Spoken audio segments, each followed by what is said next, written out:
All right, good afternoon. Welcome. The Secretary General will make some remarks and then I'll do the briefing right after that. Sir, please, you have the floor. A very good morning. The nightmare in Gaza is more than a humanitarian crisis. It is a crisis of humanity. The intensifying conflict is shaking the world, rattling the region, and most tragically, destroying so many innocent lives. Ground operations by the Israel Defense Forces and continued bombardment are hitting civilians, hospitals, refugee camps, mosques, church, and UN facilities, including shelters. No one is safe. At the same time, Hamas and other militants use civilians as human shields and continue to launch rockets indiscriminately towards Israel. I reiterate my utter condemnation of the abhorrent acts of terror perpetrated by Hamas on 7 October and repeat my call for the immediate, unconditional and safe release of hostages held in Gaza. Nothing can justify the deliberate torture, killing, injuring and kidnapping of civilians. The protection of civilians must be paramount. I'm deeply concerned about clear violations of international humanitarian law that we are witnessing. Let me be clear. No party to an armed conflict is above international humanitarian law.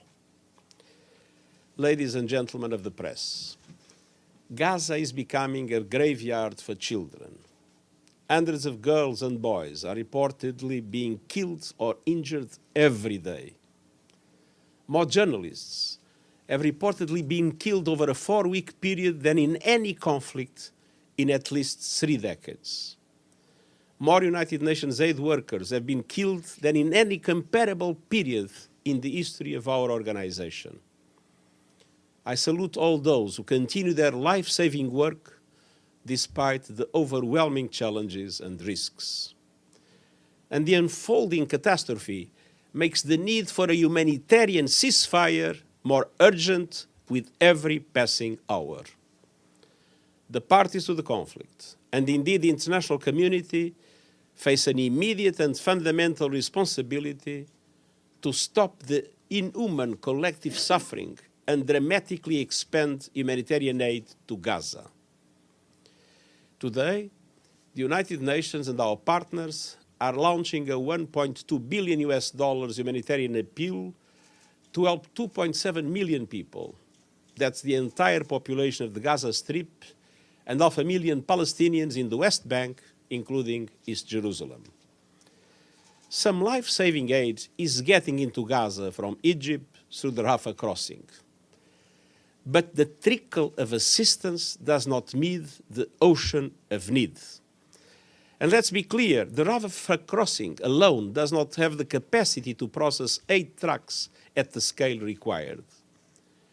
Just over 400 trucks have crossed into Gaza over the past 2 weeks, compared with 500 a day before the conflict. And crucially, this does not include fuel. Without fuel, newborn babies in incubators and patients on life support will die. Water cannot be pumped or purified. Raw sewage could soon start gushing onto the streets, further spreading disease. Trucks loaded with critical relief will be stranded. The way forward is clear. A humanitarian ceasefire now. All parties respecting all their obligations under international humanitarian law now. This means the unconditional release of the hostages in Gaza now. The protection of civilians, hospitals, UN facilities, shelters and schools now. More food, more water, more medicine, and of course fuel entering Gaza safely, swiftly, and at the scale needed now. Unfettered access to deliver supplies to all people in need in Gaza now. And the end of the use of civilians as human shields now. None of these appeals should be conditional on the others. And for all of these, we need more funding now. In addition, I remain gravely concerned about rising violence and an expansion of the conflict. The occupied West Bank, including East Jerusalem, is at a boiling point. Let us also not forget the importance of addressing the risks of the conflict spilling over to the wider region. We are already witnessing a spiral of escalation from Lebanon and Syria to Iraq and Yemen. That escalation must stop. Cool heads and diplomatic efforts must prevail. Hateful rhetoric and provocative actions must cease. I am deeply troubled by the rise in anti-Semitism and anti-Muslim bigotry. Jewish and Muslim communities in many parts of the world are on high alert, fearing for their personal safety and security. Emotions are at a fever pitch. Tensions are running high, and the images of suffering are heartbreaking and soul-crushing. But we must find a way to hold on to our common humanity. I think of civilians in Gaza, the vast majority women and children, terrified by the relentless bombardment. I joined the UN family in mourning 89 of our UNRWA colleagues who have been killed in Gaza, many of them together with members of their family. They include teachers, school principals, doctors, engineers, guards, support staff, and a young woman named Mai. Mai did not let her muscular dystrophy or her wheelchair confine her dreams. She was a top student, became a software developer, and devoted her skills to working on information technology for UNRWA. I am so deeply inspired by her example.